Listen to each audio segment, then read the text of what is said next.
Ever wondered if you could improve your decision making? Well, today I'm here to shed a little light on how you can start improving some of those shitty decisions you sometimes make. Don't worry, I've done it, I still do, but there's always room to improve. So stay tuned.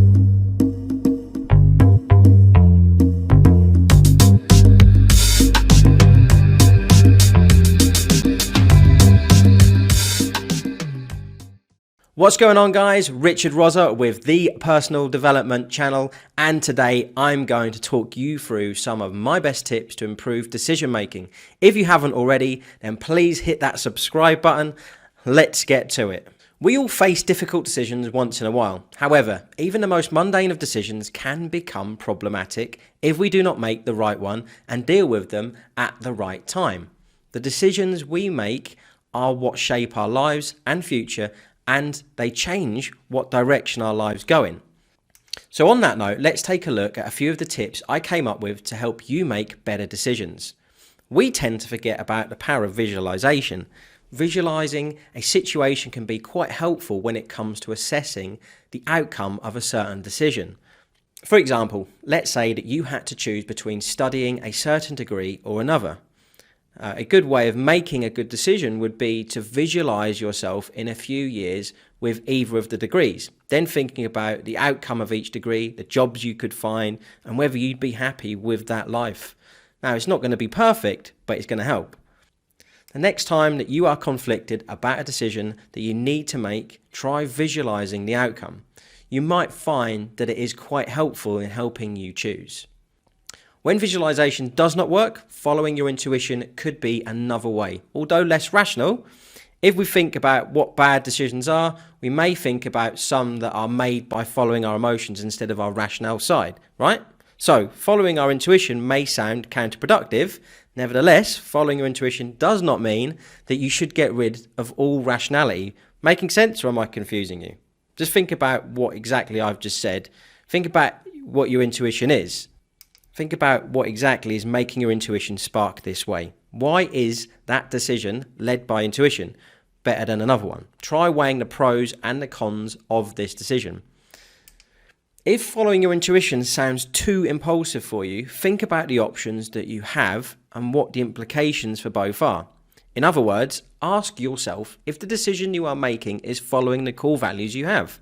Your core values may be respect, honesty, integrity, for example. Choosing to make a decision that goes against your core values will make you feel uneasy, or you may even feel shameful thinking about it. And if that's the case, perhaps you want to question which part of the decision is making you feel this way. Instead of you choosing impulsively, really taking the time to think about the way each outcome will make you feel is key in making that better decision.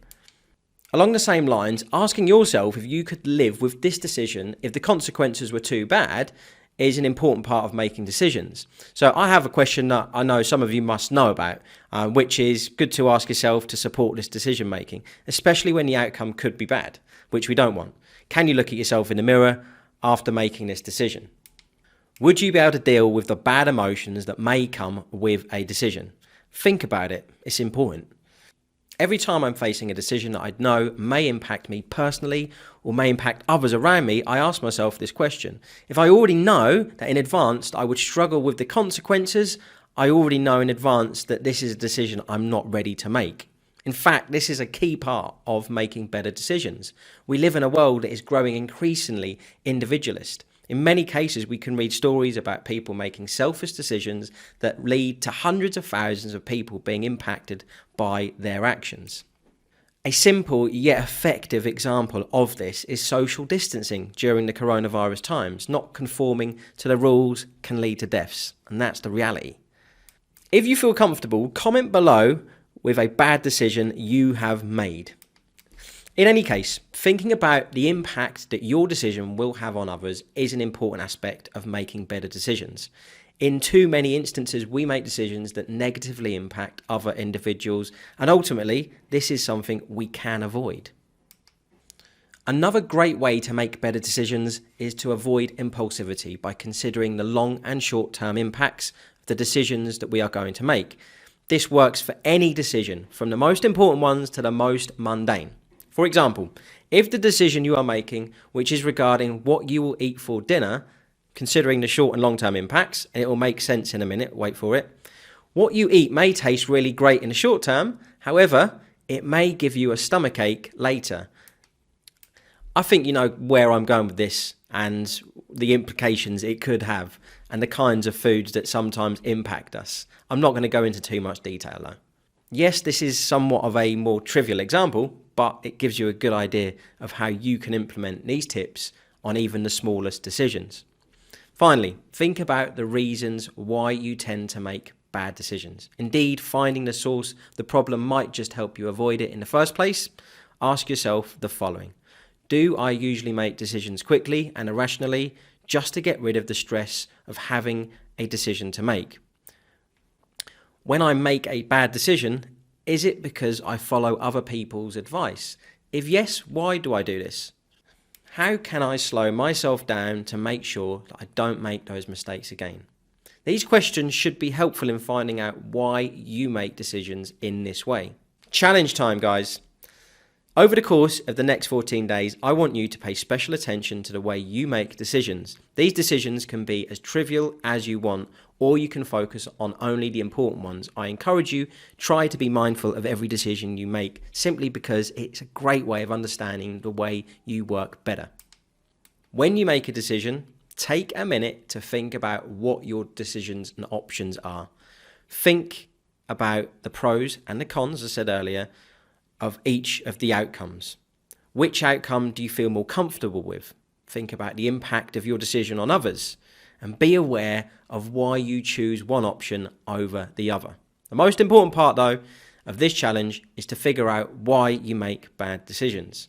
For example, if you order a coffee when you know that you've already had enough for the day, take time to ask yourself why you made that decision. Perhaps you gave in to the impulse, or perhaps you reached a point where you had decision fatigue, which is no more energy to make the right decisions.